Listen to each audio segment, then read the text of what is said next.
%90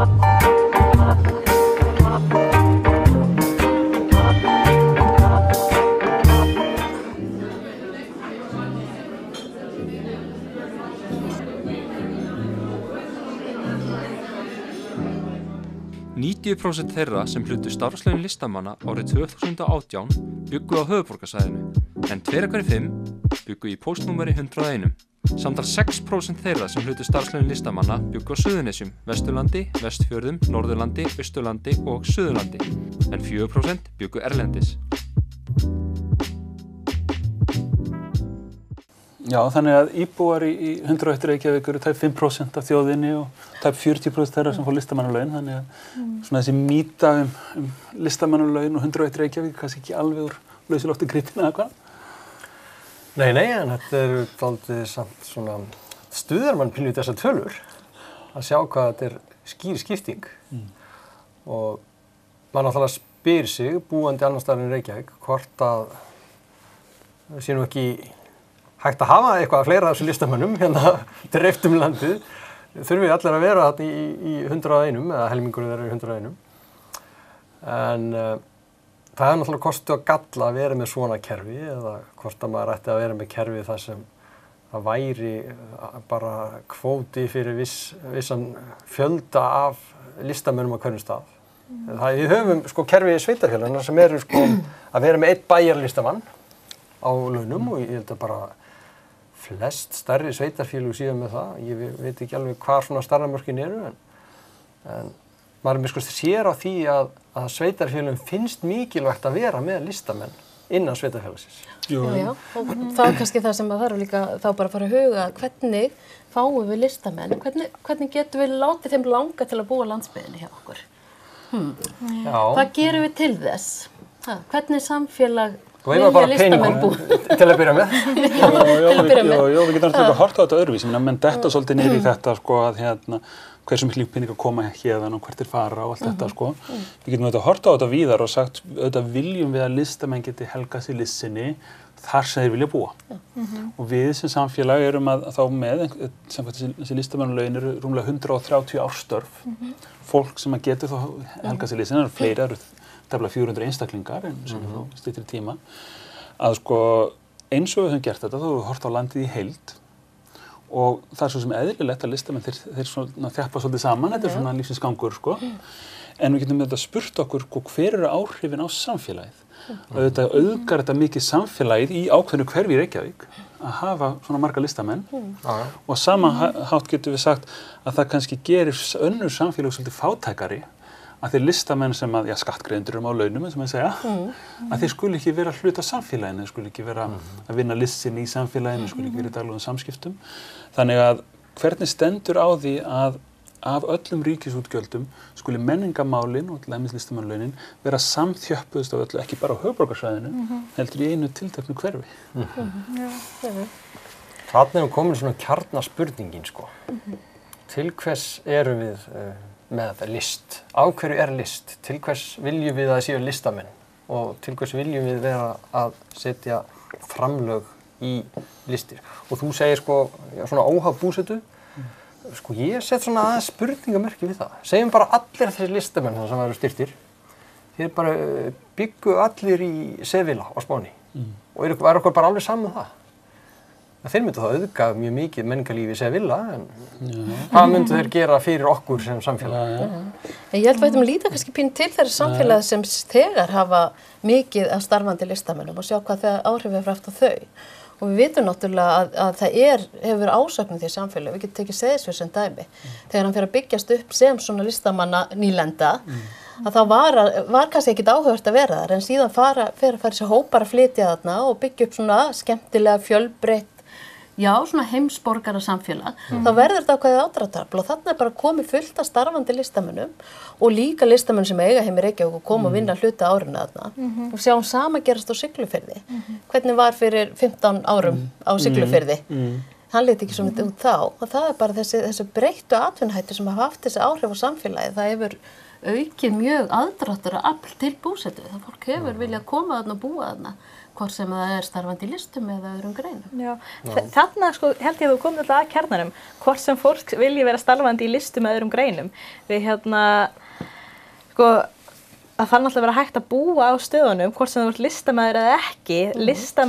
Listamaðurinn ekki einhver sér dýrategund sem fer bara svona einhvert og einhvers staðar einn út upp á fjalli og skapar sína list. Þannig þarf líka að geta tekið þátt í samfélagi og lifað og verið þar, sko. En þetta erum við alltaf að sjá, en miklu mæli, þú nefnir þetta Seyðisfjörð, en núna líka eins og Borgarfirði Eystri og Ísafirði, Þingeyri, mörgum stöðum að svona spretta upp svona kannski grósku mikið listalíf, en ég veit samt ekki hvort þessir einstaklingar síðan til að sækja listamannalaun eða sækjast eftir því. Ég að hugsa það nefnilega listamenn út allt land. List ekkert bundin við höfuðborgina, en listamannalaunin virðast vera það. Af hverju þetta? Sko? Já, en ef við veltum fyrir okkur, sko, segjum sem svo að menn segja ok, við viljum dreifa list og menningu meira í landið. Og við erum með nú þegar 130 árslaun og segjum svo, já hvað við bætum bara 100 við. Og við segjum, og þessi 100 þau skiptast landið. Þannig á Ísafirði eða á Akureyri eða hvað sem að þá satt ég að hér viljum við að það verði 3 eða 4 listamenn allt árið kring. Þurfi ekki að vera sömu einstaklingarnir, þurfi ekki að vera frá Íslandi með að vera hvaðan sem markmið að auðga samfélagið og svo framvegis, sko. Sko, þetta eitthvað verri byggðaaðgerð heldur margt annað, að segja bara við ætlum að auka fjölbreytni í samfélaginu og ekki það fara að taka af einhverjum, heldur bara bætum í og segja við viljum ekki að 90% menningunni sé konsentrera á einu stað, við viljum dreifa sem landið. Sko, í ljósi þessara talna, þá finnst mér þetta góð hugmynd. Ef ég hefði heyrt þessa hugmynd á þessu búin svona tölur, þá hefði nú hugsað að einhver þörf á því að hafa einhvern svona sértækan byggðakvóta og list. Það hugsa ég, en hafa þetta að sé þessar tölur, þá held ég að þetta gæti alveg mögulega verið góð hugmynd, sko. En þú ert að tala bara viðbót. Viðbót, já. Sko, ef við myndum setja viðbót í þetta upp á 100 árslaun, þá myndi ég segja að það væri nú fyrst og fremst sko viðbót við menningarlíf á Íslandi. En í öðru lagi hefði það kannski þetta markmið að vera svona dreift, sko. En ég vil líka bara hugsa alveg í þess átt, sko. Hvað bara, ef maður leyfir sér að hugsa svona róttækar aðgerðir, hvað ef þessi listamannalaun þarna væri bara lögð af sem miðstýrð batteri, þetta fé bara dreifðist jafnt á sveitarfélögin eftir stærð og svona bæjarlistamannakerfið það yrði bara stærra. Það væri það bara 3 bæjarlistamenn hér kannski eða 4 eða eitthvað. Og 2/3 á höfuðborgarsvæðinu, sem að 2/3 Já, 2/3 á höfuðborgarsvæðinu og þetta myndi reynda sko gera það verkum eins og kannski á svona stöðum þar sem þeir hafa verið að safnast saman. Það gæti verið til dæmis á Seyðisfirði, það yrðu færri launaðir listamenn heldur en þeir eru núna. En eins og Pandar bent á, það er náttúrulega miklu fleiri listamenn heldur en bara þeir sem þiggja þessi laun. Þannig að maður ekkert búin að sko eyðileggja mögulegan á því að einhverjir staðir verði svona listamannastaðir. Þannig ertu líka búin að setja það sko sveitarfélögunum, þá það sveitarfélögunum í sjálfsvald sett hvernig þeir verja þessum pening. Það og list og menning svo persónuleg. Ég sé ekki alveg hvernig það hefur alltaf gengið hingað til, en mér finnst það ekki hafa gengið rosalega vel að ætla að miðstýra list og menningu frá höfuðborg. Þetta svo persónulegt og þetta þarf að vera einstaklingur samfélögunum svona dálítið sjálfsvald sett myndi ég halda. Og alveg sama hvort það sveitarfélag sem heldur utan á það er sama miðstýringin, skilur. Og þú veist, það verður að liggja að baki þessu öllu verður að liggja fagleg sjónarmið. Það verður að vera velmenntaður listamaður sem að vinnur verkefni sem fyrirfram ákveðin eins og núna hjá listamannalaunum. Við getum ekki sett bara peningin í einhver sveitafélag, 50 mann sveitafélag og það fær kannski fullt af peningum og það er engin búsettur listamaður í sveitafélaginu. Hver á þá að fá peningin? Á þá að láta peningin einhvern ómenntaðan, það er sko með fullri virðingu sko. Ef við ætlum að styrkja atvinnustarfsemi á sviði menningar og lista, þá verðum við líka að huga þessu. En þetta gæti líka verið tækifæri fyrir 50 mann sveitafélagið að geta ráðið starfandi listamann sem gæti þá sýnt jafnvel einhverju hluta kennslu. Það verður annað yfirbragða á samfélaginu að fá svona annað sjónarhorn inn í samfélagið. Og það mjög ofta þessu litlu samfélagum þá vantar menntaða listgreinakennara. En það verður líka tækifæri en peningana sko í að vera í hálfu starfi sem listamaður og listamannalaunum og geta sinnt á einhverju. Ég nefnilega ekkert svo hræddur við þetta sko. Þetta 50 manna sveitafélag gæti jafnvel bara ákveðið að setja peningana í listamennina sem eru hérna í kjarnanum, það sem næsta sveitafélagi. Já. Ég veit ekki hvað sveitafélagi til að vinna þannig, fá pening og setja hann svo í næsta sveitafélagi. Já. Ég er ekki alveg vissum að það er tilbúin til þess. Landshlutasamtök eða eitthvað, sko, en við getum líka spurt okkur, sko, eitt hver eru áhrifin á samfélögin af þessu kerfi, sko. Við getum líka spurt okkur, sko, hver áhrifin á umræðuna? Hvernig stendur á því á hverju einasta ári þegar listamannalaunum úthlutað, að þá byrjar þessi umræða afæturnar, listamennina, 101, hvað heitir það nú, 101 rottur, var það ekki að nýjasta, sko, og allt þetta, sko. Að þegar við horfum á þessar tölur, að þá kannski ekki skrítið að umræðan sé svona leiðinleg. Það er að segja, þegar þú ert með kerfi þar sem að landsbyggðirnar sem eru 36% af landinu, þegar það er 6% af listamannalaununum sem fara til þeirra og það er 40% sem fer á eitt hverfi í Reykjavík, að þá er þetta auðvitað þannig að fólki finnst það ekki fá mikið fyrir peningin, þetta er kannski ekki mikið flóknar heldur en það. Og þannig ef það væru fleiri starfandi listamenn út all land, þá er í samferðum það þessi umræða myndi breytast. Það er miklu jákvæðari umræða listamannalaun en menningu almennt. Ef það væru fleiri starfandi listamenn út all land. Ég meina rannsókn hefur líka sýnt bara áhrifin á samfélögin þegar það eru meira með jákvæðni í samfélögum. Þetta hefur áhrif á námsval ungs fólks. Hvað er í framboð í samfélaginu og þannig að það verður meira ánægja með lífbúana. Þetta eru bara, þetta eru hlutir sem rannsóknir hafa sýnt. Þar sem atvinnuuppbygging á sviði menningar og lista hefur átt sér stað. Já. Ég hef ekki skoðað þetta rannsóknir, en ég ætla bara að taka undir þetta eins og Þóroddur var nú svona varpa, hvaða áhrif hefur þetta samfélagin, maður sér listamenn, koma með þetta mikla grósku, inn í sér samfélag og bara ef það er eitt svona listamaður sem er eldhugi, hann getur komið mjög sterkt inn í samfélag og verið með önnur sjónarhorn og svona eitthvað dýnamík sem fer í gang. Og það er líka kannski svona af hverju vill maður vera með list. List á að vera til að ögra okkur og þroska okkur og veita okkur eitthvað ánægju. Fá okkur til að líta öðruvísi á hlutina og þurfum ekki að vera sammálinni. Nei, alls ekki. Það bara þroskar okkur að skoða hana. Já, og Þóroddur, því þú talar þessi umræða sem kemur alltaf upp listamannalaun, að það virðist þetta vera ákveðin hluti fólks, sérstaklega landsbyggðin, sem talar einmitt listamenn sem þykja listamannalaun sem einhverja afætur. Það myndi örugglega, held ég, mögulega breytast ef að fólk myndi einmitt sjá meira afurðina, sjá hvað erum að fá fyrir þessi listamannalaun og sjá það í sínu nær umhverfi. Mér finnst alltaf þegar ég hugsa listamannalaun, ég er mjög fylgjandi listamannalaunum og ég hugsa þetta svip og ég hugsa til dæmis bara borgaralaun. Að þarna er þetta að gefa einstakling sem er skapandi, þetta er náttúrulega ekki alveg sama dæmið, en sama þessi grunnhugsun, þú ert að veita þessum einstakling frelsi til þess að skapa, til þess að gera það sem hann brennur fyrir. Og það er ekki bara hann sem hefur ávinning af því, heldur allt samfélagið sem hann býr í. Það er alveg magnaðir hluti sem gerast þegar fólk fær tækifæri til þess að skapa, til þess að vera listræn. Ég held að við værum ekki með alla þessa list til dæmis í kringum okkur og þessa menningu ef allir listamennir væru að vinna einhvers staðar hundleðilega vinnu sem þeir finnst drepleðilega 84 og ætla svo að fara að skapa á kvöldin. Þeir væri ekkert af því. Við getum kannski sett svona upp svipað dæmi eins og listskreitingasjóð ákveðin prósenta fyrir að það eru nýja byggingar, vera í listaverki lista. Við getum gert það sem eru að byggja verksmiðjur ákveðin prósenta heildar kostaði uppbygging verksmiðjunnar fer bara listamannalaun á svæðinu. Þannig að samfélagið byggist upp á öðrum sviðum jafnhliða. Því oft verður þetta svo einhæf samfélag þannig til að fá fjölbreytni. Já, og einmitt alls konar svona framúrskarandi hugmyndum. Þetta er mikilvægt mál, Þetta er mjög mikilvægt mál að fleiri samfélög á Íslandi, þau njóti góðs af þessu ríkiskerfi. Já. Og þarna getur við líka sagt sem svo að það er svolítið sérkennilegt hvernig umræðan, svona byggða umræðan menningamál, snýst svo mikið þessi listamannalaun á hverju ári.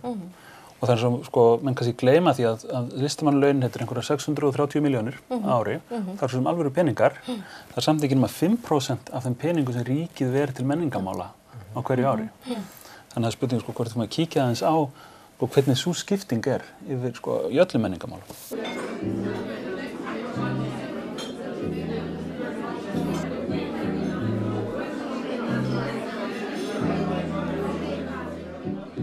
Af 11,5 milljarða framlögum ríkisins til menningar og lista árið 2018 renna 2/3 til menningarstofnana ríkisins. sem nær allar eru staðsettar í Reykjavík. Þriðjungur rennur til margvíslegra menningarsjóða á vegum mennta- og menningarmálaráðuneytisins sem einkum styrkja menningarstarf á höfuðborgarsvæðinu. Þó eru 4% útgjalda ríkisins til menningar og lista sérstaklega ætluð til starfsemi utan höfuðborgarsvæðisins, samkvæmt samningum ríkisins við sveitarfélög og landshlutasamtök. Það það bil 2/3 af framlögum til menningarmála sem eru bundnar við tiltekna menningarstofnanir. Og þar af 2/3 fara til 5 stofnana sem Þjóðleikhúsið og Sinfónían og Þjóðminjasafn, Landsbókasafn og Harpa. Og það eru 4% sem eru eyrnamerkt fyrir menningarstarf í landshlutunum. Sem kannski svona glettilega lík tala eins og við sjáum með listamannalaunum, sko. Að það mjög lítil prósenta sem að í rauninni er sérstaklega hugsuð til þess að dreifa menningunum allt land. Það virðist bara ekki vera mikil byggðastefna í þessu menningarhluta. Lestu byggðastefnuna. Það ekki eitt orð einsunni sagt skapandi greinar. Það kemur ekki einsunni fyrir. Ég las hann daginn þegar það kom. Þetta sko mjög áhugavert. Ég líka þessi vinkill sko með miðstýringu. Ríkismiðstýrða list. Mér finnst það svona frekar neikvætt sko en ég sé svona kannski þörf fyrir miðstýringu á vissum þáttum eins og söfna einhverju leyti eins og varðveita íslensku handritin og svona. Ég sé miðstýringar þörf þar. En svo sé ég litla miðstýringar þörf til dæmis eins og í leiklist og ég sé eiginlega bara enga þörf fyrir svona ríkismiðstýrðri leiklistar stefnu eða útgjöldum eða hvað það kallað. Eins og Þjóðleikhúsið. Eins og Þjóðleikhúsið.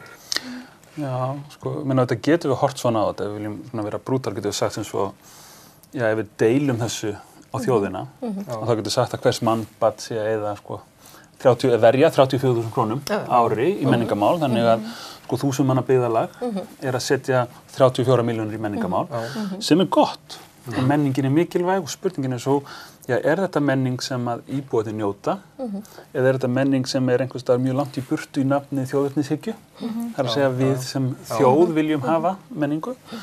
Ef við tökum eins og Norðurlanda eystra, þá getum við sagt að Norðurlanda eystra þá að verja kannski milljarði í menningu og held að við höfum hægt að sjá þetta þeim peningum. En við höfum kannski að hugsa, sko, erum við að auðga samfélagið á Norðurlanda eystra að því marki, eða fara peningarnir í að byggja upp kannski hámenningu sem á heimsmælikvarða sem kannski mjög langt frá íbúanum. Og verður þetta til þess að umræðan menningamál verður neikvæð, að fólk einhvern veginn sér ekki það að fólk hafa á móti að borga til menningar, heldur finnst það ekki sjálft fá mikið fyrir peningarna. Ég held að þeir sem horfa á þetta finnst þetta kannski ekki alveg sanngjarnt, en við megum heldur ekki gleyma, sko, þú segir milljarður til dæmis til Norðurlands eystra út úr þessu. Svo eru sveitarfélagina núna að setja heilmikið fjármagn í listasemi. Þannig að sko, við þennan milljarð þá bætast frá hinu stjórnsýslustiginu, sko, hellingsfjármunir líka. Þannig að þetta eru gríðarlega miklu fjármunir og þetta gera náttúrulega mjög mikið.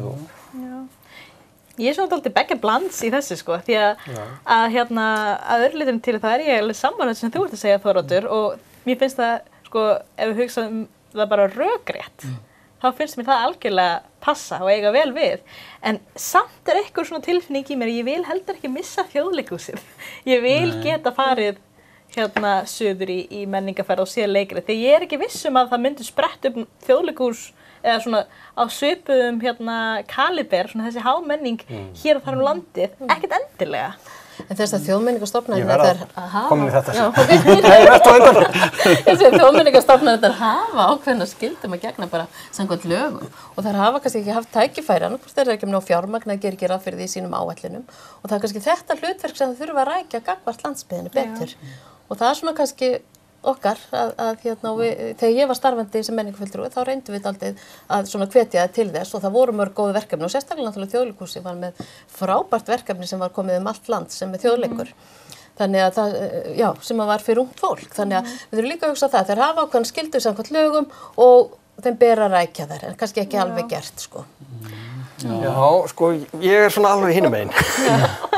Sko, af hverju stofnuðu við Þjóðleikhús og af hverju stofnuðu við Sinfóníuhús? Ég er ekki með einhver rannsóknir bak með mér, ég svona þykist vita af hverju. Við erum land sem erum að reyna að ná sjálfstæði frá Danmörku.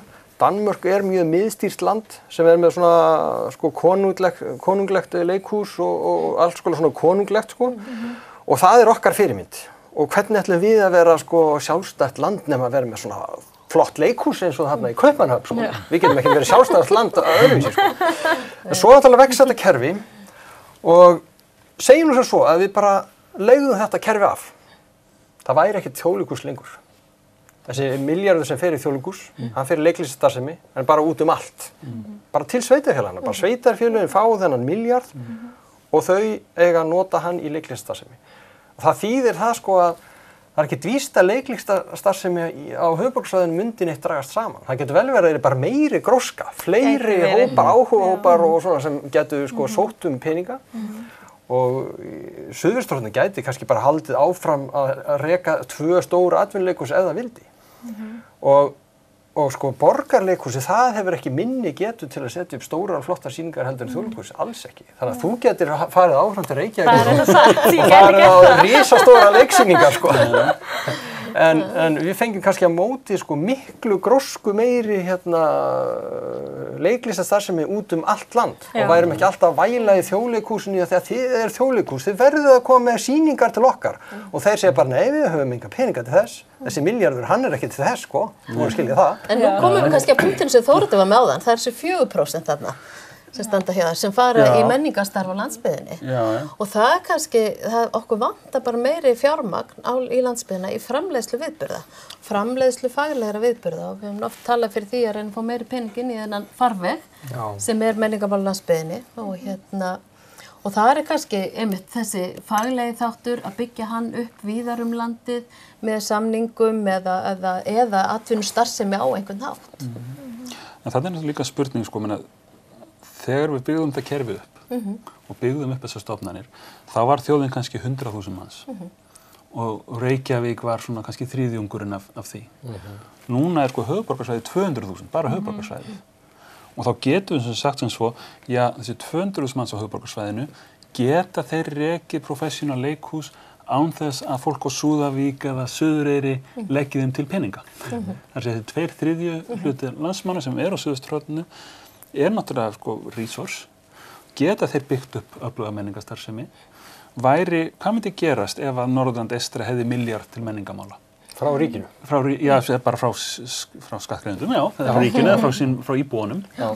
Sko, ekki líklegt að þeir myndi einmitt vilja fá leikhópa og þeir myndi fá myndlistasýningar, að það yrði miklu meiri, sko, það allt öðruvísi dýnamík heldur svona þessi gamla dýnamík þar sem að fólk út á landi stendur og svona galar og segir, gerið það, komið nú og gerið eitthvað fyrir okkur. Að ef að sko, því að það einhvern veginn gengið út frá því að utan höfuðborgarsvæðisins hafi menn ekki beint áhuga menningu, þeir hafa svona áhuga á alvöru störfum fyrir alvöru fólk og svona. En ég bara held það sé ekki rétt. Sko. Ég held að þessi peningar, og auðvitað myndi, sko, menn fara með leiðir og sumt takist betur en annað. Ég held að myndi sko, auka gróskuna mikið. Sko ég held að þetta sé mjög, einmitt þú segir þetta sé ekki rétt, ég held að þetta sé mjög breytilegt. Og það fer ekki bara eftir tíðarandanum hverju sinni. Svo núna erum við að sjá mikla iðnaðar uppbyggingu og sums staðar á landinu.